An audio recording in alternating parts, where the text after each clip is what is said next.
This is a presentation of OneLogin training. Welcome to installing and configuring the Active Directory connector. In the first part of this video series, before we go into the how-tos of setting up the Active Directory connector, we want to understand exactly what it does and make sure you understand the basic terminology used when we talk about Active Directory itself. We'll then do a simple install of the Active Directory connector.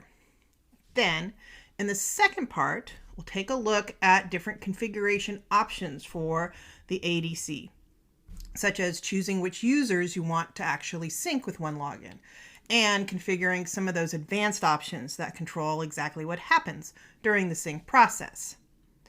In the last video of the series, we'll then take a look at how that actual user sync works, how users can reset their Active Directory passwords through OneLogin, how you can install and configure more than one instance of the Active Directory, how you set up your sync if you have more than one forest, and finally some tips to help you with troubleshooting the ADC.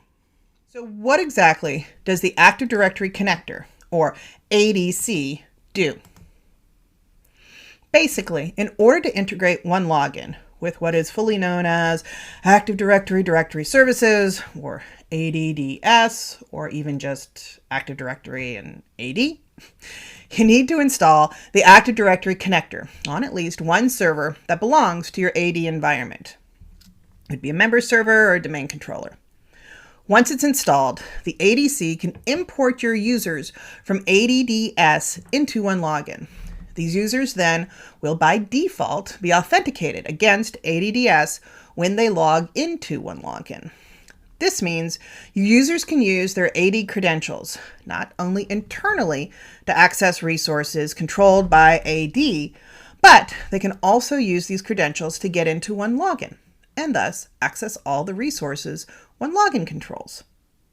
The ADC will then continue to replicate changes from Active Directory to OneLogin and even disable or delete users in OneLogin if they're disabled or deleted within ADDS. OneLogin supports importing users from quite a few directory sources, either through its out-of-the-box connectors like the ones to namely G Suite or LDAP, or by taking advantage of its universal connector add-on. Most of these connectors are used for a one-way sync from the external directory to OneLogin. The ADC syncs users in this direction by default from ADDS to OneLogin. However, it can be configured for a two-way sync. Users created in OneLogin, either directly in OneLogin or maybe syncing from another directory, can then trigger a user account to be created in ADDS as well. It's important to understand that you can have a mix of users from different sources within the same OneLogin directory. Users can be created locally in OneLogin or come from other directories as we mentioned, such as G Suite and of course, Active Directory. Once they're in OneLogin, the same security policy can be applied to them, and they can all be given access to the same applications. Where they came from doesn't make any difference. When a user is synced from an external directory, you can see details about that sync on their User Info tab. Toward the bottom of the tab is a section for directory details. You can find what directory or directories they're synced with, when they were last synced, as well as particular bits of information that were pulled in with the user account. Active Directory actually populates the majority of these fields. You can see object GUID there, SAM account name, their user principal name or UPN, even their distinguished name, which basically shows where the user account exists within the Active Directory forest. And even the Windows security groups they belong to, that member of field down there. Also, those groups are identified based upon their distinguished name. LDAP uses the UUID and distinguished name fields. All the other directories simply populate that external ID.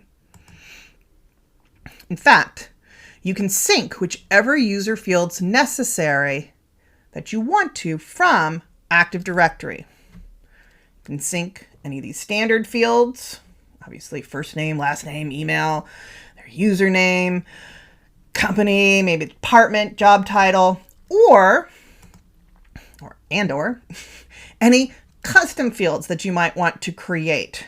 For example, country, state, or region information that you might have stored in Active Directory can be very useful if you sync it over into OneLogin. So why is it so important to make sure all this user information gets into OneLogin? Well, as mentioned earlier, user information can be used to automatically assign users to security policies. Based upon the user matching certain fields, they are assigned to what's called a OneLogin group. And from there, that group is associated to a policy. And the policy, for example, can determine whether they're required to use MFA to log into the portal or not. You can also use this information to automatically assign them to applications within OneLogin. Basically, again, looking at their attributes, they are assigned to what we call a role, and that role is associated with one or more applications. We use what we call mappings to perform these types of automation tasks. Again, what we're seeing here is a user as part of the sales department. Based upon the fact that they're part of the sales department, they're automatically assigned to the sales role, which in turn assigns them to the sales application. We can also automatically create user accounts for them within the applications themselves. We call this provisioning. Through provisioning, we can assign users what we call entitlements or permissions within the applications and just copy their information into that application. Thus, when the user is assigned to an app, provisioning kicks in and they're automatically created within the application.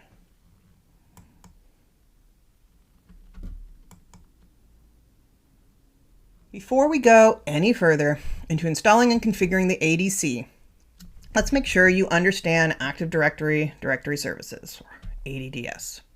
Look at its basic structure and cover some of its terminology. If you're already familiar with AD, you can certainly skip this part. ADDS has been the core directory service used in the Microsoft world for a couple of decades now. It allows IT admins to control resources in their Windows networks, such as users and computers. It, in fact, gives users a single sign-on experience within that network. Once they log into their computer with their AD creds, they can automatically be authenticated to other Windows servers and applications within the network.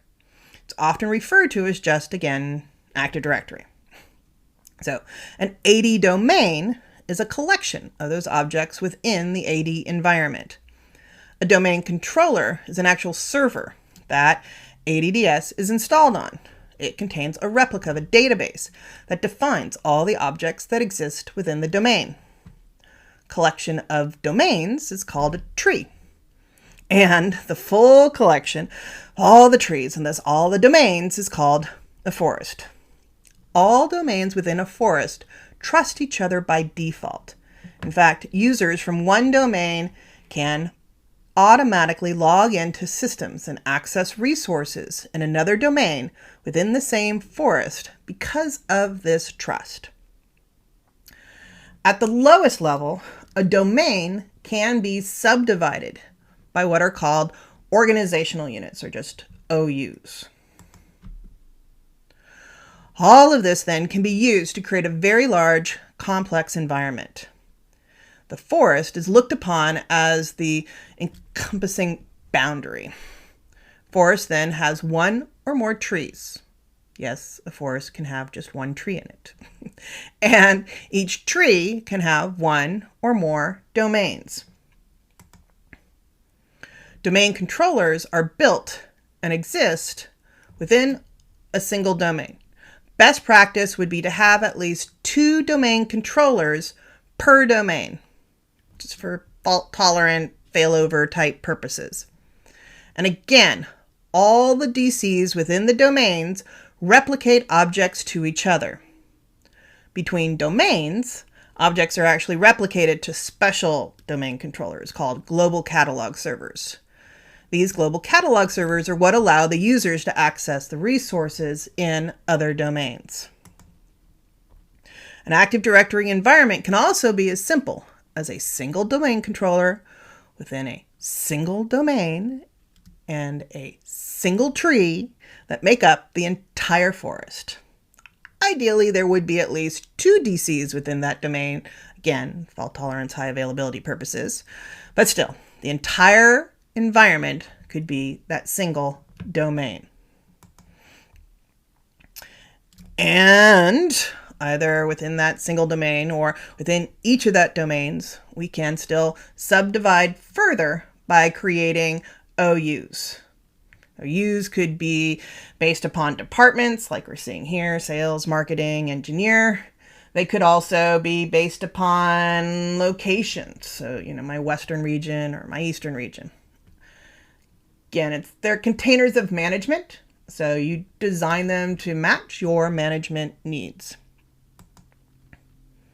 There are also a few tools, of course, that you can use to manage Active Directory objects. My favorite is probably Active Directory users and computers, affectionately known as ADUC. It's often used to manage objects within a domain, OUs, users, computers, groups, etc. Kind of my favorite because I've just been using it forever. Microsoft has been working on a replacement for ADUC called the Administrative Center. Looks a little different than ADUC, a little bit more advanced than ADUC. If I have the choice, again, I go for ADUC. Again, been using it for like 20 years. Change is hard. Another tool that can come in handy occasionally is Active Directory Domains and Trusts. This will show you all the domains in the particular AD forest and can be used actually to create trusts between forests when necessary. All right. Now I know what the ADC can do for us, and we hopefully understand a bit more about AD itself. Let's put them both together. As already stated, you can install the Active Directory connector on either a domain controller or a member server. Best practice would be to install it on a member server. And in fact, for high availability and load balancing reasons, it is best to install it on more than one member server. Minimum OS is Windows Server 2012, but it's always a good idea to check the documentation for the most up-to-date prereqs to make sure you're good to go. There's no need to open any special ports since the ADC communicates with OneLogin via 443. Typically, you already have that open. And finally, you need to decide on which user accounts you actually want to sync with OneLogin. You do not have to synchronize all the users within a given forest. You can filter based upon domains, security group membership, or organizational units. Filtering based upon domains and security groups has to be configured on each server you've installed the ADC on. Figuring based upon domains and then possibly OUs can also be configured in the OneLogin admin UI. Much easier to do than having to go to individual servers. We'll take a look at both of these options in a few seconds. To configure the Active Directory integration with OneLogin, first go within the OneLogin admin UI to Users, then choose Directories. Click Choose in the Active Directory rectangle, not the Azure Active Directory rectangle. The Active Directory Setup Wizard will start automatically. You can download the software for the ADC directly from here by clicking on the big blue rectangle. Once the MSI file for ADC is downloaded, you can run it. Click Run, then Next, then check the checkbox to accept the license agreement, click Next again, and when prompted for the installation token, copy the token from the Active Directory Setup Wizard as we see over on the left-hand side here, and paste it into the installation wizard. This is actually an API key that's used by the Active Directory connector to connect to your OneLogin account. The next step in the installation wizard is to create or specify the Windows service account that the ADC will run as on the server you're installing on. Basically, this account needs access to Active Directory objects. So, if you choose that first radio button, Create OneLogin Service Account, all you need to do is specify a password. What actually happens is the installation wizard will automatically create the user account in Active Directory for you, and it will make that account part of the domain administrators group, giving it all the access it needs to those objects over in Active Directory, and then some. That user account, again, is being used to install the ADC, needs to be part of the domain admins in order to execute this option. So again, whoever you're logged into the member server on installing the Active Directory connector, you yourself need to be part of domain admins in order for the Active Directory connector to be able to go and create a new user account that is also part of domain admins. If you choose the second radio button, Run Service As, then you need to create that user account ahead of time and grant it the minimum read privileges in Active Directory. Extra privileges depend upon what you want the Active Directory connector to do. For example, if you want users to be able to reset their passwords in Active Directory through OneLogin, then that service account will need the permissions to be able to reset a user's password. If you want OneLogin to be able to provision new users into Active Directory, create new users in Active Directory and update them, then again, that service account will need those types of permissions within the Active Directory domain. Last option is used as a last resort if the other two don't work and you're installing the ADC, say, on a domain controller. So again, I'm going to assume you already have domain admin privileges and thus on domain controller so it can run as local system. Not an ideal setup. So usually, majority of the time, you're choosing one of those first two radio buttons. After you select or create the domain user that will be used for the service account, the installation wizard will confirm the port you want to use for Windows Domain Authentication. Windows Domain Authentication is a feature that enables users to log into OneLogin automatically from their domain join workstations.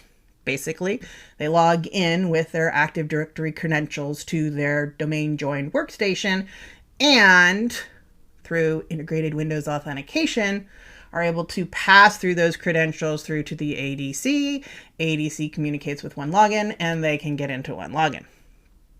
This port is used for only external communication purposes between those domain join systems and the system the ADC is installed on. So 8080 is its default setting. You can configure it however you wish. Once you specify the port, click Next. Shard selection is then related to where your actual OneLogin account is physically located. Your account is either in the United States or it is located in our EU data centers. You should know where it's located and choose appropriately. Then click Next. Final screen, click Finish. When the installation wizard is complete, all you have to do is click Finish. This tool also gives you the ability to launch Domain Configuration Tool. That's that checkbox there, Launch Domain Configuration. Tool is being deprecated, but we're going to discuss how to make some of these configuration changes using the Domain Configuration Tool later in this training.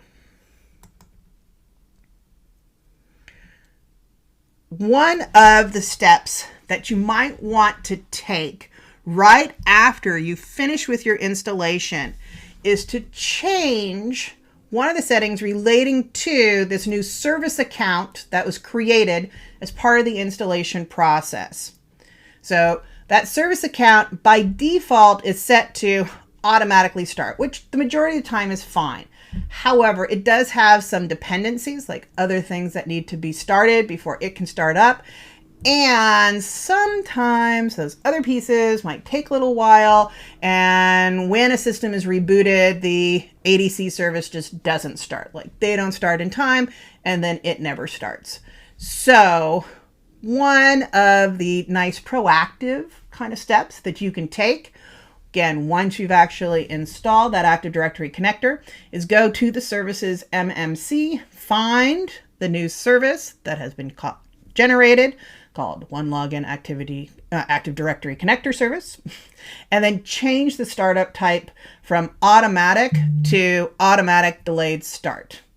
This will kind of bypass maybe any future problems that you have, again, when the system is rebooted and perhaps some of those dependent services are taking a little extra time to get started. Now let's take a look at how to actually install the Active Directory connector. All right, so now let's go and check out how to install our Active Directory connector. So I'm going to go to the users menu here. I'm going to choose directories. I don't have any existing directories configured for this particular OneLogin account, so I immediately see all my choices. If I had one, there'd be a new directory button I'd have to click on to get here, but I'm already here. So I'm just going to click choose where it says Active Directory. It starts up this handy dandy wizard.